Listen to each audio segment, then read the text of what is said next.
Si vous aussi, vos profs écrivaient trop de bavardages dans vos bulletins, bienvenue dans un podcast de plus. Et peut-être celui de trop. Au micro, Kenza, Manon et Gabriel vous souhaitent une bonne écoute.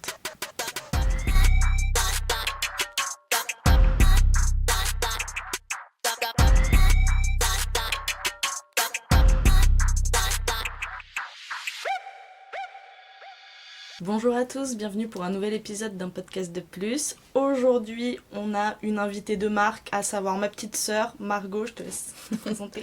Hello tout le monde, donc moi c'est Margot, j'ai 22 ans et je suis en effet la petite sœur de Manon. Parfait. Bonjour Margot. Bienvenue. Merci.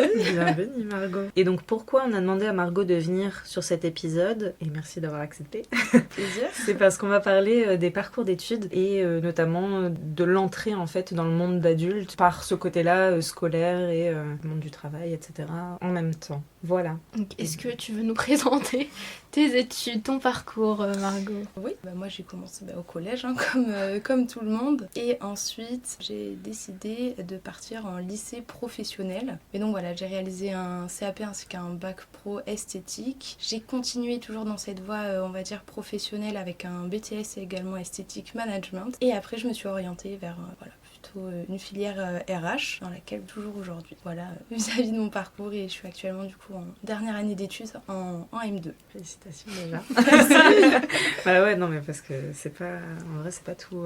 Toujours facile Toujours de savoir. facile. D'ailleurs, Exactement. ça m'amène C'est sûr. à une question. Est-ce que tu as toujours su que tu voulais faire ce parcours-là ou pas? Pas du tout. Déjà, je trouve qu'au collège, on est très mal orienté. Moi, j'avais vraiment du mal à me projeter dans un métier ou même un secteur, tout simplement. Ah bon? Et ouais, surtout à cet âge-là, en fait, on peut décider de notre avenir et c'est dur.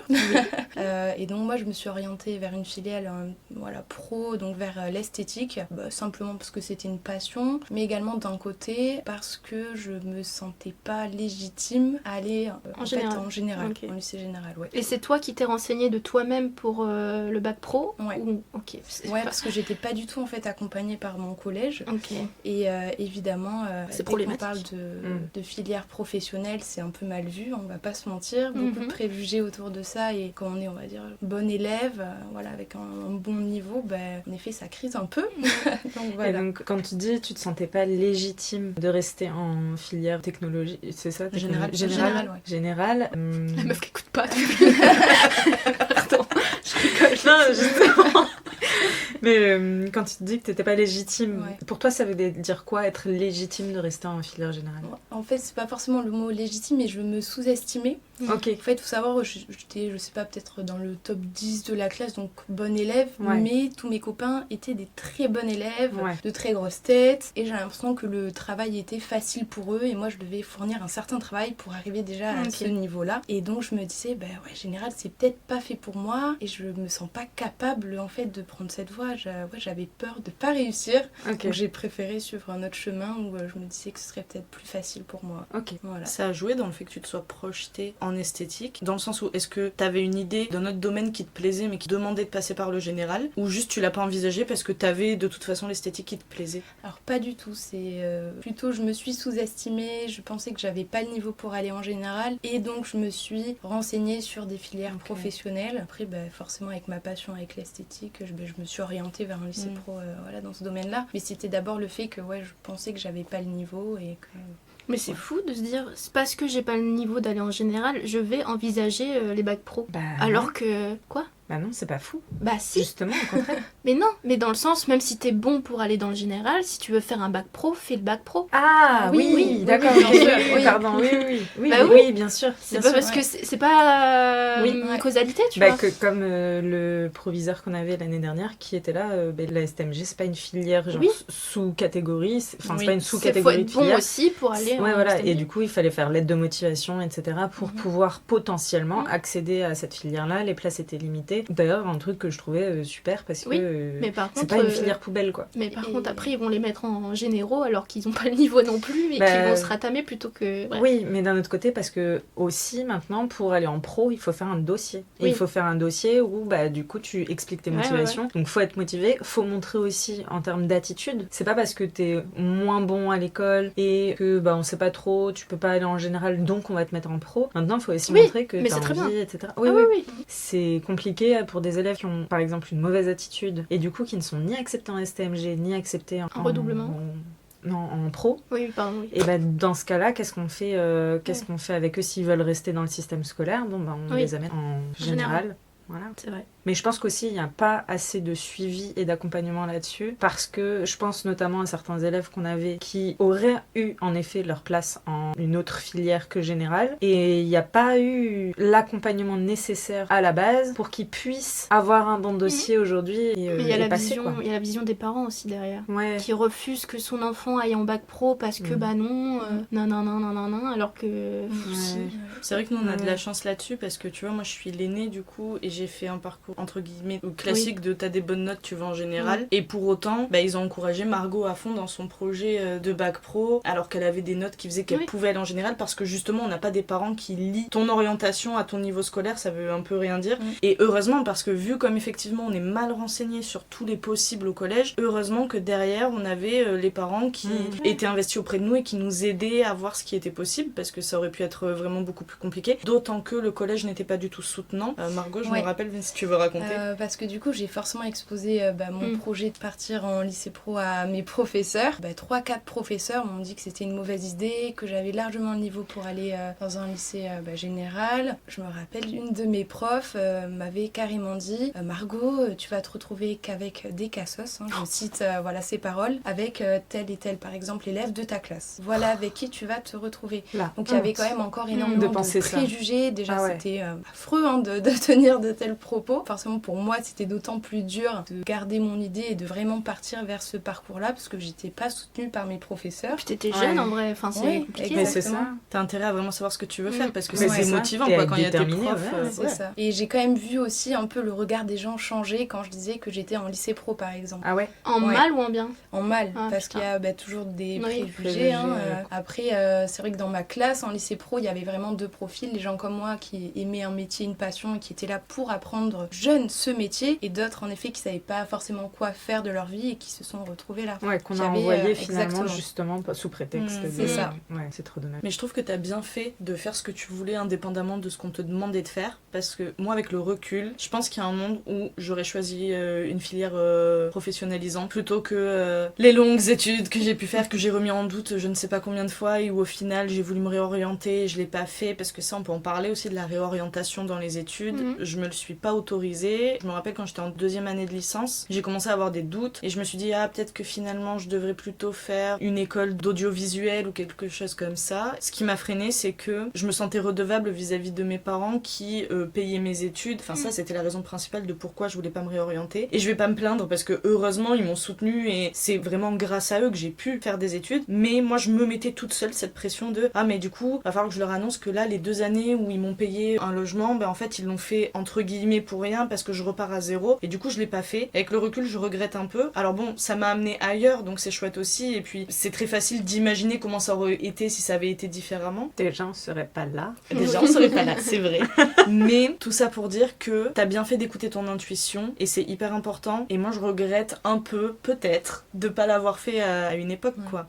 Et ça me fait penser, le fait de dire ça aussi, aux inégalités d'accès aux études. Déjà quand on vit en ville ou à la campagne, parce que quand on vit à la campagne, souvent faut aller s'installer en ville, prendre un logement sur place, tous les parents peuvent pas se le permettre, on n'est pas tous boursiers et ça peut être très compliqué. Moi je sais que mon copain là actuellement, il est en plein regret de ça, c'est-à-dire que lui voulait faire des études, son père lui a dit il voulait faire des études plus longues parce qu'il a un BTS, son père lui a dit non, et quand tu dépends de tes parents t'as pas le choix, donc il a pas pu le faire, et là il regrette, et le résultat aujourd'hui c'est qu'il va quitter son travail et faire une équivalence pour avoir un certain niveau de diplôme pour pouvoir passer certains concours. Moi c'est l'inverse, tu vois, genre j'ai fait des études longues et aujourd'hui j'ai même pas le travail que je voulais à la base, tu vois. Alors que quand tu fais des études courtes, souvent t'as le taf que tu veux à la fin et voilà quoi, t'es dans la vie active direct. Et c'est pour ça que les études courtes sont trop sous-estimées et ont une mauvaise image à tort au final. Parce que même moi en faisant tout un parcours à esthétique, j'ai passé quand même 5 ans entre le CAP, le bac et le BTS, je me suis quand même orientée. Maintenant je suis dans les métiers des ressources humaines. En soi, le fait de partir d'un lycée pro m'a pas du tout freinée. Aujourd'hui je suis dans une grande grande école de commerce, donc toujours des possibilités quand même pour se frayer un chemin différent des autres, voilà, avec un parcours plus atypique, mais en soi, voilà, intégrer un lycée pro, ça ferme pas forcément de portes et bien au contraire. Mais qu'est-ce qui t'a fait te dire je change de voie là? Je me suis en effet rendu compte que le milieu de l'esthétique, c'était vraiment une passion. J'ai fait beaucoup de stages et c'était une passion, pas un métier pour moi. Pendant mon BTS esthétique, j'avais beaucoup de management, parce qu'évidemment, il faut apprendre à manager des salariés. Voilà, on peut être entrepreneur, monter son salon par exemple. Et donc j'ai découvert le management, ça m'a énormément plu. Et donc après, je me suis orientée vers ces métiers, voilà, management RH. Et même, c'est tout bête, mais la possibilité de faire une école, souvent on voit le côté financier qui est un gros frein en réalité, mais il y a la possibilité d'être en alternance. Et ça, moi, je l'ai pas su avant longtemps, que si tu trouves une entreprise qui veut bien de toi, elle peut financer finalement ton école. Et donc du coup, sur 1 an ou 2 ans, t'as pas à payer ton école et tu peux faire du coup une grande école sans avoir à débourser un centime de ta poche, quoi. C'est ça, moi c'est ce que je fais. Là, j'en suis dans ma 3e année d'alternance. C'est super. Parce que le problème que je vois beaucoup, c'est les jeunes diplômés n'ont pas d'expérience. C'est normal. Mais maintenant, c'est vrai qu'on a la chance de faire de l'alternance, donc moi j'ai presque déjà 3 ans sur le terrain, quoi. C'est ça. En étant toujours en ayant ma vie étudiante, mais ma vie de salarié aussi. Ça peut être un peu lourd peut-être au quotidien, mais c'est super. On est vraiment dans ces deux mondes-là, c'est ça. Et c'est rassurant aussi, avant d'être totalement dans le monde du travail. Parce que généralement, la plupart du temps, quand tu sors de tes études, t'es bloqué parce que manque d'expérience. Exactement. Ton mode bagarre. Mais tu veux que je fasse 18 ans d'études en même temps? Voilà. Évidemment. La dernière expérience, c'est mon stage de 3e d'une semaine. Mais et puis même l'aspect financier pèse moins, parce que tu me racontais pour un de tes collègues par exemple qui a commencé, qui a fait la même école mais l'alternance n'existait pas encore. Voilà, et là il se retrouve à toujours rembourser son prêt étudiant alors qu'il est dans le monde du travail depuis 4-5 ans. Franchement ça soulage aussi. Il doit avoir 27 ans. Et puis après il y a aussi les écoles auprès desquelles tu achètes un peu un titre prestigieux dû au nom de l'école, où tu sais de suite si t'as cette école là sur ton CV ça va peser. En fait tu t'achètes un peu un réseau, parce que pareil t'as un copain qui est dans ce cas là où c'est 50 000 balles. Il a fait un prêt étudiant de 50 000 balles et au final ce que me disait Margot c'est que dans leurs cours ils font à peu près la même chose, alors que Margot c'est pas une école à 50 000 balles quoi, ils se le disent, mais c'est une des 3 écoles les plus prestigieuses de France qui fait après il va accéder à un emploi, après il va vite le rembourser. Exactement, donc il y a ça aussi, c'est des stratégies dans tes choix. Après ça c'est vraiment propre aux écoles de commerce. Généralement, moi je m'en fichais un peu du classement pour être honnête, j'avais mon parcours en tête, mais quand vraiment en effet tu veux faire une école de commerce, ce qui est intéressant c'est de regarder le classement, et là tu vas pas forcément pour le contenu des cours, c'est vraiment pour le réseau que ça va te créer pour ton avenir professionnel. C'est ça qui vaut le prix en fait des écoles, tout simplement, c'est le réseau. Mais aujourd'hui il y a un truc avec les écoles de commerce où pendant un moment c'était allez-y, vous verrez c'est trop bien, vous allez forcément avoir un travail en sortant, et aujourd'hui ça se retrouve à être super bouché. En fait ce que j'ai remarqué c'est que avant avoir un master c'était incroyable. Tu sortais du lot, alors qu'aujourd'hui j'ai l'impression que c'est plus devenu une norme et que c'était comme avoir le bac. Alors c'est pas le cas, t'as un master on parle bien premier degré, tu feras jamais du contractuel du coup. Mais on parle quand même d'un bac plus 5, c'est énorme, c'est pas pour tout le monde, faut aimer les études, c'est long, voilà. Faut être quand même courageux et engagé sur du long terme. Mais aujourd'hui tout le monde presque a un bac plus 5, donc on se retrouve tous sur le marché avec le même niveau d'études. Et au final ça c'est pas un plus. C'est ça, et puis en plus tu peux avoir des filières plus ou moins bouchées à la sortie et tu te retrouves, t'as 5 ans d'études, c'est super pour ta persévérance, mais y a pas de taf pour toi quoi. Là c'est clairement ma situation où... Même pas. Non mais... Moi j'ai un bac plus 6, je passe un entretien ou un travail qui me ferait beaucoup, qui me donne envie, et ils me disent à la fin de l'entretien par contre il faut faire une formation de 2 ans. Je suis en waouh, je sors des études, j'ai 6 ans d'études, est-ce que je repars sur 2 ans, et puis c'est un master et un mémoire et nanana, et je suis en mode... T'aurais pu être doctorante. Oui, avec 2 ans de plus. Mais non. Mais du coup t'as ton parcours de tracé, t'as vraiment un gros bagage derrière toi, il faut que tu recommences une formation plutôt longue et lourde parce que tu trouves pas de travail avec les études que t'as déjà. C'est chiant. C'est bon quoi. On est là quoi. Et du coup Margot, là t'es dans ton M2. T'es dans ta dernière année d'études et d'alternance. C'est ça. C'est quoi la suite? Comment t'envisages ta sortie d'études avec ton parcours atypique justement? Alors c'est une très bonne question. J'aime beaucoup le secteur dans lequel je suis. Donc moi, je réalise un master management et ressources humaines, option RSE. Et à côté de ça, je suis alternante dans une agence d'intérim digital, donc chargée de recrutement. Voilà, j'aime bien ce secteur-là. Pour l'avenir, je sais pas quoi. Je sais pas.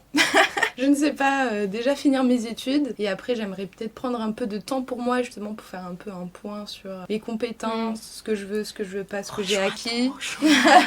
Mais pour voir ce qu'il y a sur le marché quoi. Ouais, c'est ça et je vois quand même pas mal de mes collègues qui sont dans la même branche que moi et qui galèrent depuis des mois pour trouver un poste qui vraiment leur correspond. Donc honnêtement, je sais pas. Dans l'idéal, j'aimerais bien trouver un poste dans les RH pour un groupe dans l'esthétique. Ça rejoindrait vraiment mes deux parcours. Ça me plairait mais bon après bouger d'ici, il faut aller vers des grandes villes forcément, donc je sais pas encore. Ouais, il y a ça aussi. Quand tu cherches un taf, quelle concession t'es prête à faire ou pas? Est-ce que t'es prête à bouger? Ça va jouer vachement dans les offres que tu peux avoir. Ouais, mais nous, je pense qu'on est une génération, on n'a pas envie de faire autant de sacrifices pour un travail. Mais justement, j'y pensais tout à l'heure. Ouais. Aujourd'hui, nos générations là, elles sont un peu toutes intéressées par la même chose. C'est-à-dire qu'il faut faire de l'argent, parce qu'en même temps, c'est la dèche de ouf. Et en plus de ça, les gens veulent plus s'arracher la gueule au travail pour atteindre un certain niveau. Et ouais, c'est compliqué. Et justement, les métiers passion, faut vraiment être passionné pour les faire. Et t'as pas grand-chose à la clé. Nous, en voulant être prof, c'était exactement ce cas-là. C'est-à-dire que t'es payé au lance-pierre et puis tu bouges de ton chez-toi et tu te donnes à 100% pour ton travail. C'est ça. Tu t'arraches le week-end, les vacances. Alors oui, les vacances, les profs. Mais les premières années sont très compliquées. Bref.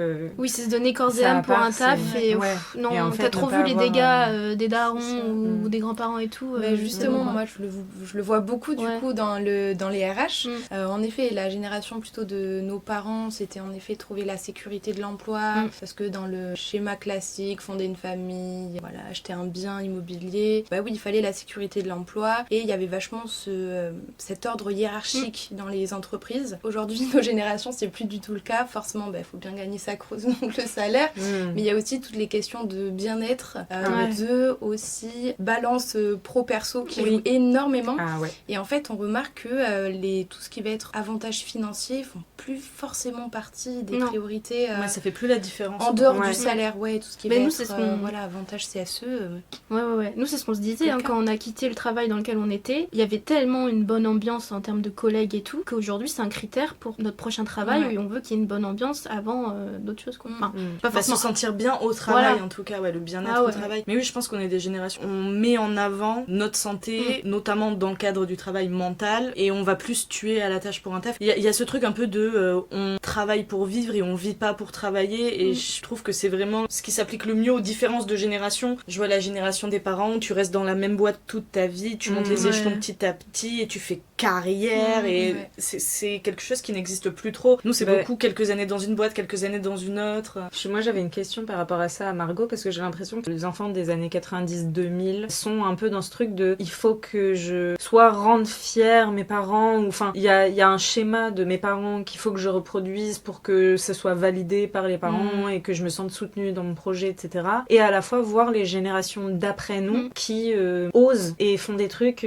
L'année dernière, quand on bossait en lycée, là, le nombre d'élèves qui étaient là, moi je me lance dans le gaming, le truc, le machin, et où moi j'étais là, mais ça me serait même pas passé par l'esprit à l'époque où moi j'étais au lycée, parce que je me serais dit mais pas du tout, il y a pas de stabilité et mes parents ils vont pas comprendre, etc. quoi. Oui, un peu on est la génération d'entre-deux. Ouais, voilà. Et du coup je voulais demander, est-ce que Margot, toi qui es née après 2000, enfin c'est ça, hein, oui.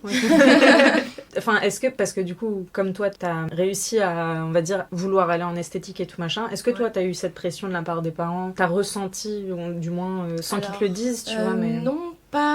J'ai pas eu de pression de la part de mes parents, mais plutôt vis-à-vis de ma grande sœur Manon, vu que elle directement, son parcours était tracé, elle est à la fac, elle partait pour des grandes études, elle est allée dans un lycée général. Moi j'avais un peu la pression de me dire je suis la deuxième et moi je pars en lycée pro. Une alien un peu, genre. Ouais, ou même je sais pas. La première qui sort bien. Ouais, c'est ça, je suis pas au même niveau en fait, je la suis pas, je vais vers autre chose et pourtant tu l'as fait. Ouais, je l'ai fait, ça m'a pas empêché, mais juste en fait c'était vis-à-vis de moi parce que de ma famille, je le ressentais pas du tout. Ils me disaient pas, ah, t'es nul, tu vois. Oui, non, mais c'est des normes que t'as Ouais. intégrées, quoi. Ouais, c'est ça. Enfin, de toute façon, depuis toujours, il y a des préjugés sur les lycées pro et je l'ai vécu, hein, mais ouais, ça m'a pas empêché de suivre cette voie. C'était juste vis-à-vis de moi-même, je me mettais toute seule en fait la pression et je me disais fais un parcours un peu moins bien, voilà. Mais j'ai l'impression justement que les générations d'après sont plus, justement comme tu dis, ils ont l'appréhension mais ils y vont. Ouais. Alors que nous, on est plus, enfin nous les vieilles. 90, Ouais. non mais les 90-2000, on est plus sur j'ai l'appréhension, du coup j'y vais pas. Ouais, Après, enfin, il y a ouais. aussi, Et je rentre dans le cadre. Ouais. Enfin, je généralise évidemment, il y a des gens post 2000 et pré 2000, c'est différent, tu vois, mais j'ai l'impression que de manière générale. Après, je peux me tromper, mais. Après, je pense je vais nous mettre dans la même génération. On est en effet une génération entre deux. Et par exemple, l'âge de notre petit frère, par exemple, qui a 13 ans, lui qui est vraiment d'une autre génération, eux, c'est complètement tout l'inverse. Ils ont grandi dans un autre monde, une autre société, avec beaucoup de nouveaux métiers, notamment vers tout ce qui est technologie audiovisuelle. Et donc, je pense qu'ils s'autorisent plus aussi à aller dans le milieu artistique et, Ils ont et des exemples. suivre exactement des voies moins conventionnelles. Et je pense qu'ils ont quand même cette peur-là, mais déjà, c'est mieux accepté. Ouais, c'est vrai. Et ça devient les métiers d'aujourd'hui, en fait, les métiers qui étaient vrai. pour nous un peu futuristes, peut-être. Ouais, tu c'est vois. vrai. Enfin, Comme tu mon peux père de- qui dit tu sais ma fille, il y a des gens ils font des vidéos sur YouTube et ils sont payés et je suis là, sans blague Sur YouTube.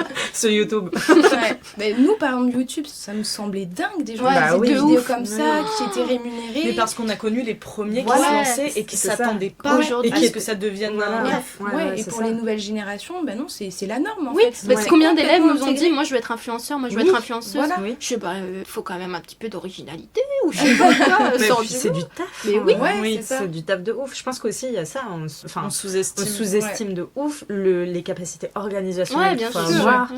Et vraiment, c'est un taf monstre, je pense. C'est de- juste que- d'être ta propre marque, toi-même. Ouais, Enfin, c'est ça. toi, ton identité, quoi. Je pense que c'est juste que comme ce qui en ressort de ça, c'est du divertissement Et de l'argent. et de l'argent. Mm. Nous, on Bah, voit que ce côté-là évidemment. de ils sont payés à faire les guignols, tu vois. Notamment, je pense à YouTube où c'est une plateforme de divertissement, même si aujourd'hui ça s'est diversifié, mais à la base c'était quand même beaucoup de ça qu'on retrouvait. Et donc la première pensée que tu peux avoir, c'est moi aussi je peux me filmer en train de faire le con et puis je serai pas là à en chier tous les jours. Eh ben Robert, vas-y.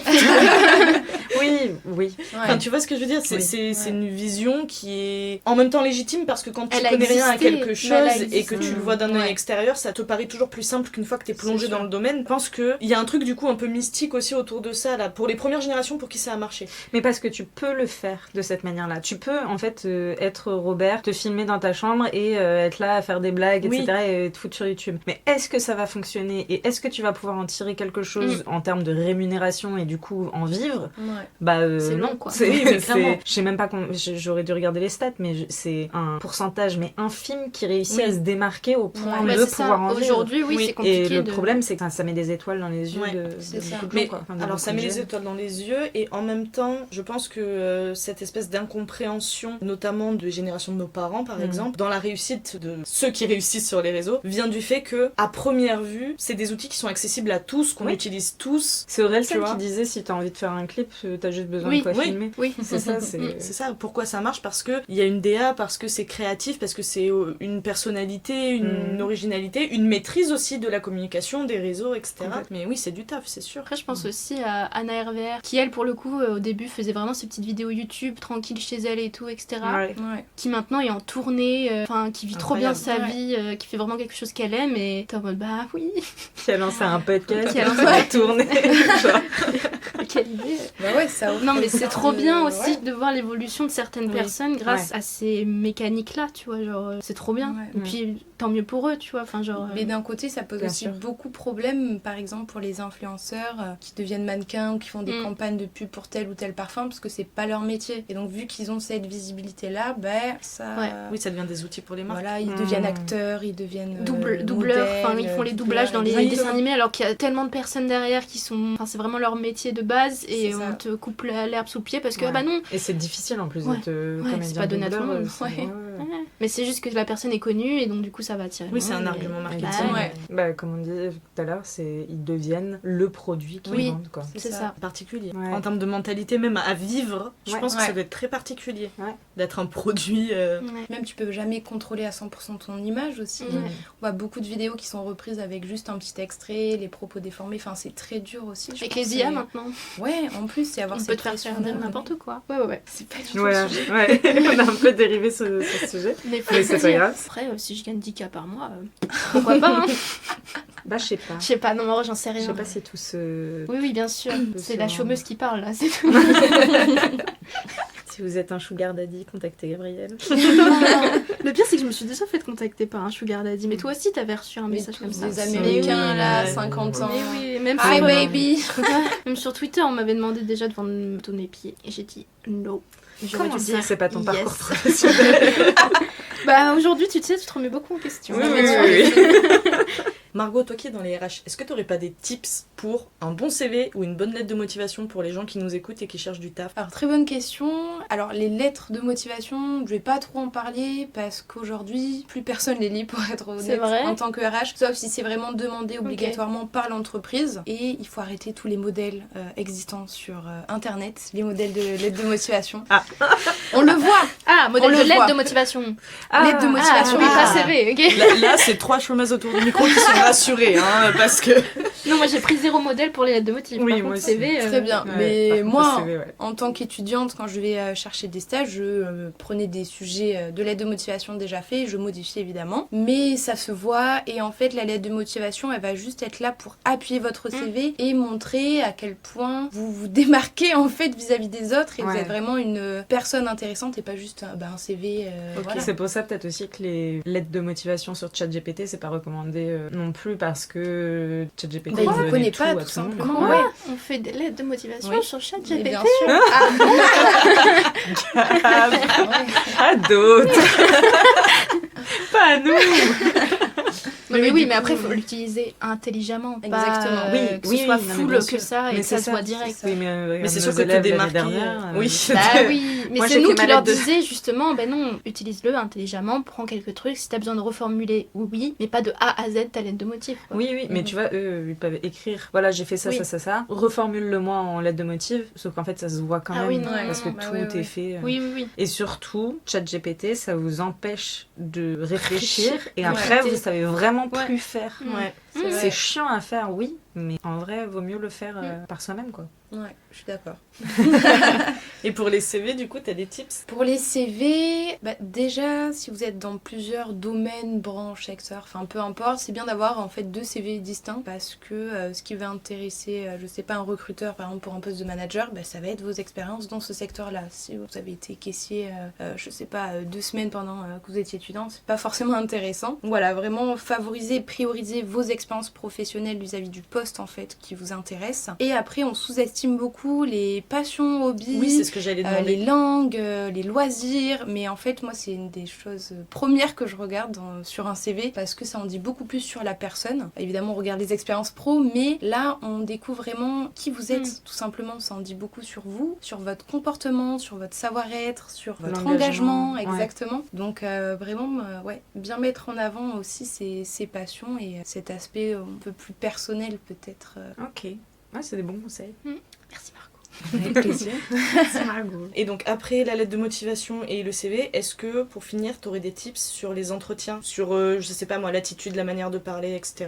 Ouais, alors moi je fais plus d'entretiens téléphoniques, mais pour les entretiens physiques, vraiment faire attention à sa posture professionnelle, la gestuelle est très importante. Ah ouais. Justement en tant que recruteur et en tant que RH, en fait on apprend tout le langage corporel et donc le fait de croiser les jambes, croiser les bras, Ah oui. avoir le regard fuyant ou soutenir le regard, ça en dit beaucoup aussi en Ok. vrai sur la personne. Faut pas se fier qu'à ça, mais On a le droit ça d'être joue un beaucoup. peu. Moi je parle Bazar, beaucoup avec mes genre. mains, genre.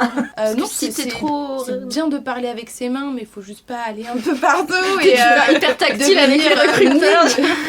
nul. Oui, ok. Et après aussi, j'aime pas le terme se vendre en entretien. On se vend pas, on se met en avant, mais on n'est pas un produit justement. On n'est pas là pour se vendre en fait, tout simplement. Oui, il faut se mettre en avant, mais il faut pas oublier que c'est le recruteur qui mène l'entretien. Beaucoup de personnes veulent trop prendre l'avant c'est rassurant en fait. Pendant les entretiens d'embauche, mais c'est pas votre rôle. Vous êtes là pour répondre à ces questions et vous présenter. Donc voilà, juste pas trop se mettre en avant et l'équilibre entre qui ont de la chance de t'avoir. Exactement. L'équilibre entre te montrer intéressé et avoir préparé potentiellement des questions sur l'entreprise qui te recrute pour montrer que tu t'es renseigné, mais tout en restant à ta place de tu viens pour postuler et c'est pas toi qui dirige le truc. Exactement. Et puis souvent, vous êtes en entretien parce que votre profil a été retenu. Donc c'est que l'employeur est intéressé par quelque chose sur votre CV ou par votre profil. Donc c'est à lui de vous poser les questions et d'essayer de creuser. Il faut pas directement tout dévoiler pendant un entretien. Ça part en thérapie, tu sais. Et peut-être un dernier conseil aussi essentiel, peut-être qu'on sous-estime ou que certaines personnes n'osent pas, toujours poser des questions à l'employeur à la fin de l'entretien. Mais toujours. C'est hyper important, ça montre ton intérêt, ton investissement et tes recherches aussi que tu as fait en amont de l'entretien. Ça peut être très vaste sur les avantages, comment se passe le management au sein de l'entreprise ou même l'organisation vis-à-vis des vacances. Voilà, il y a plein de sujets abordés. Comment se passe une journée type. Exactement, mais c'est en effet une question qui peut se poser, mais ça montre vraiment son intérêt et c'est le côté un peu informel vu que l'entretien est terminé et c'est très important. Cool. Voilà. Quand j'ai passé un entretien, le gars il m'avait dit non mais t'inquiète, reste toi-même, on veut pas que tu nous montres quelque chose de toi qui n'est pas toi, juste toi-même. Bah oui. Tu fais. C'est ça, c'est pour ça qu'il m'a dit déstress et tout, genre vraiment reste toi-même. Et alors là, crois-moi que je l'ai pris au mot le gars. Bon, c'est vrai qu'on a un petit peu dévié sur le sujet principal, mais au final, ça reste quand même plutôt intéressant, enfin je trouve. Dites-le nous. Si vous voulez interagir encore une fois, n'hésitez pas sur les réseaux, comme d'habitude. Vous pouvez aussi nous laisser une petite note sur l'application sur laquelle vous écoutez, si l'épisode vous a plu. Et ça nous aide pour le référencement, pour tout vous dire. On espère que ça vous a plu, et d'ici la semaine prochaine, prenez soin de vous. Bisous.